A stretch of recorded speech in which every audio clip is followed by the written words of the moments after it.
Well, let's go to our panel now. In Chicago is Ali Abunimah. He's the co-founder of the pro-Palestinian website, The Electronic Intifada. Tom Gross is in London. He's a Middle East media analyst. And in Washington, D.C. is Debra Shushan. She's the Director of Policy and Government Relations at Americans for Peace Now, an organization with a pro-Israel, pro-peace American-Jewish perspective on policy issues. Good to have you all on the program. Tom Gross, when we look at Kushner's plan, tell me why this isn't anything other than a historically illiterate, bad infrastructure and real estate deal.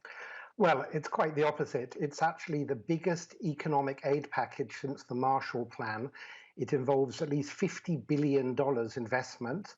It involves creating also the infrastructure for a possible future Palestinian state, for good governance and so on, the rule of law and so on. And if you look at other peoples around the world who are like aid, take the worst, like people in Yemen or poor Syrians on the Jordanian-Syrian border, or many other people, they can only dream of such an investment opportunity. Ali Abunimah. Well, that's just pie-in-the-sky talking points. The reality is that this effort by the Trump administration is to distract attention. Even if we take it on its own economic terms, it's an effort to distract attention from what actually destroys Palestinian wealth and economy and plunges millions of Palestinians into poverty, and that's Israeli military occupation, settler colonialism, and apartheid. Debra, are they wasting their time in Bahrain? Yes and no. They are wasting their time in the sense that I would certainly agree that this is all smoke and mirrors, and frankly, it's embarrassing for the United States government to be engaging in such an utterly amateurish exercise that is divorced from reality. Well, sorry. As I understand it, the Kushner team have said there's going to be the political aspect for the plan. What they're arguing, and let's presume there's going to be a possibility of an independent Palestinian state, you have to set up the infrastructure, the institutions, the economy for such a state to work, so it won't be a failed state on day one.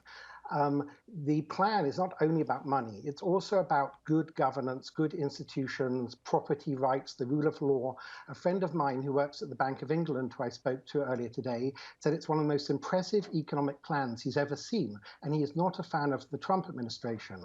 So your other guests might want to study this plan a little bit and ask, how on earth does it help the Palestinian people to turn down $50 billion in economic aid? Of course, it's not the end of the matter. Right. But just to turn it down and complain, I mean, there's not another people on earth that wouldn't, I'm talking about another people. Right. Who and you mentioned that earlier. Yes. Okay. So let me ask Ali. We don't need those. I want to pull out Ali. 1 second. I want both Tom, both Debra and Ali have said that essentially, when after all is said and done, this isn't going to work out.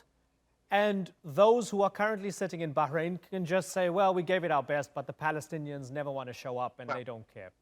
Address that. First of all, I'm not Jared Kushner, I'm not American. I want the best for the Palestinians. Look, we're living in the reality of the situation. Israel is a strong country. Only yesterday, there was a trilateral meeting of national security advisors with the two superpowers, America and Russia, in Jerusalem with Israel. The reality is that in order to create a better situation for the Palestinians and a Palestinian state, just to boycott talks, and it's not just the Trump administration, over the 8 years of the Obama term, the Obama officials said also the Palestinians Authority barely wanted to talk. What is there to lose by sitting down and engaging and talking? How do you know it's going to be a failed plan if you don't even turn up and you don't even try talking? I mean, what you say pie in the sky, you've used that phrase twice.